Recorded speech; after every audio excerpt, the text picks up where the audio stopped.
આકાશવાણી ભુજ પ્રસ્તુત છે અખબારોની હેડલાઇન્સનો કાર્યક્રમ હેવર હેવર.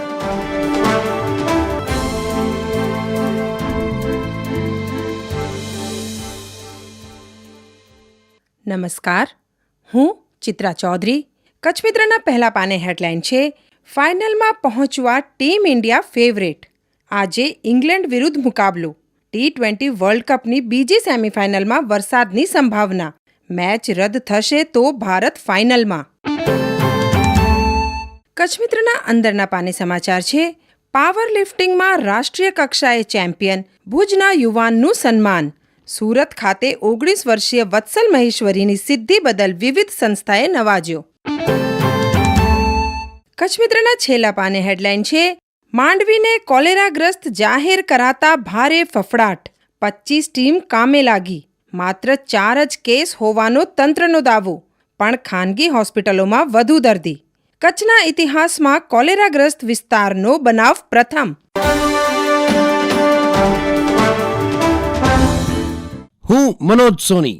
દિવ્ય ભાસ્કરની આજની હેડલાઇન છે કે 3 દિવસના શાળા પ્રવેશોત્સવનો પ્રારંભ.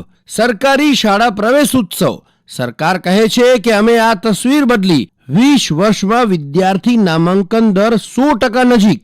1 થી 8 માં ડ્રોપ આઉટ રેશિયો 37.22% થી ઘટી અને 1.31%.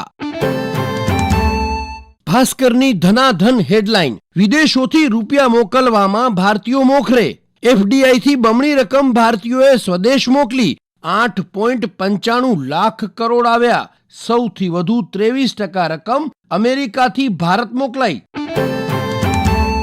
અન્ય એક હેડલાઇનમાં કચ્છમાં 1.19 લાખ પોસ્ટ ખાતામાં એક જ વર્ષમાં ઠલવાયા 45.70 અબજ. નાણાકીય વર્ષ 2022-23 કરતા અધધ 14.32 અબજથી વધુ રકમનું વિવિધ યોજનામાં રોકાણ. રોકાણ માટે બેંક, મ્યુચ્યુઅલ ફંડ, સોના ચાંદી સહિતના ક્ષેત્રોની હરીફાઈ વચ્ચે ટપાલ તંત્ર પર લોકોનો હજુ પણ એટલો જ વિશ્વાસ. હું અર્ચના ચૌહાણ. ગુજરાત સમાચારની પ્રથમ પાનાની એક હેડલાઇન્સમાં જણાવ્યા અનુસાર એનડીએના ઓમ બિરલા લોકસભાના સ્પીકર બન્યા. વિપક્ષના કે સુરેશ હાર્યા. મોદી રાહુલે બિરલાનું સ્વાગત કર્યું. સ્પીકરની ખુરશી પર બેસાડ્યા.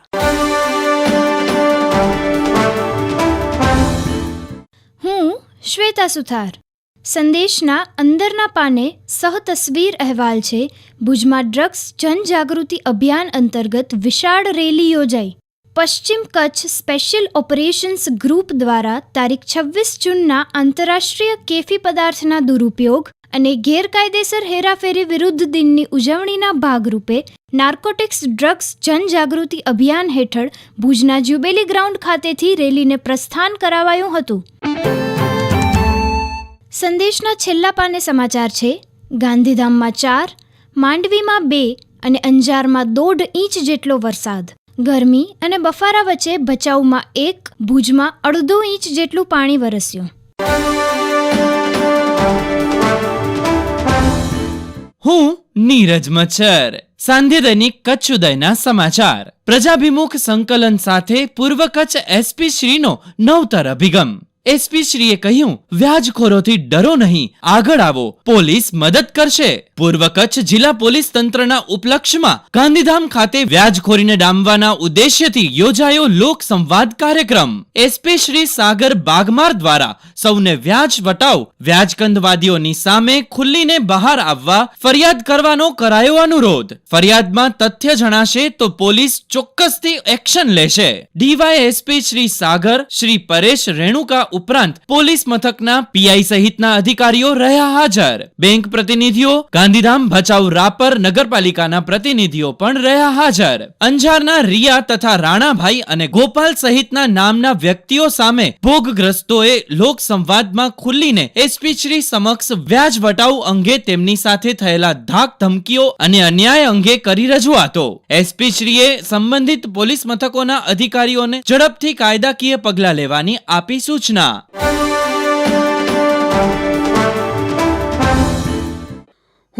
સ્મિતા રાણા. આજે 27મી જૂન.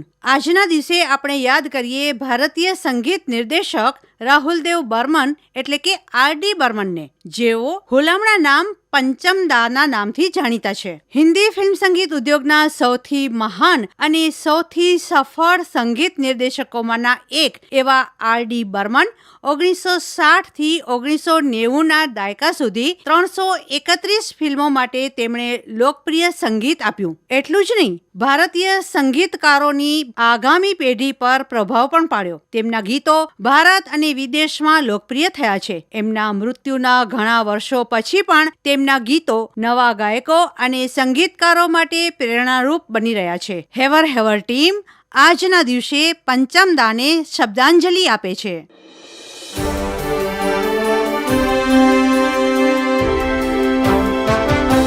અખબારોની હેડલાઇન્સનો કાર્યક્રમ હેવર હેવર.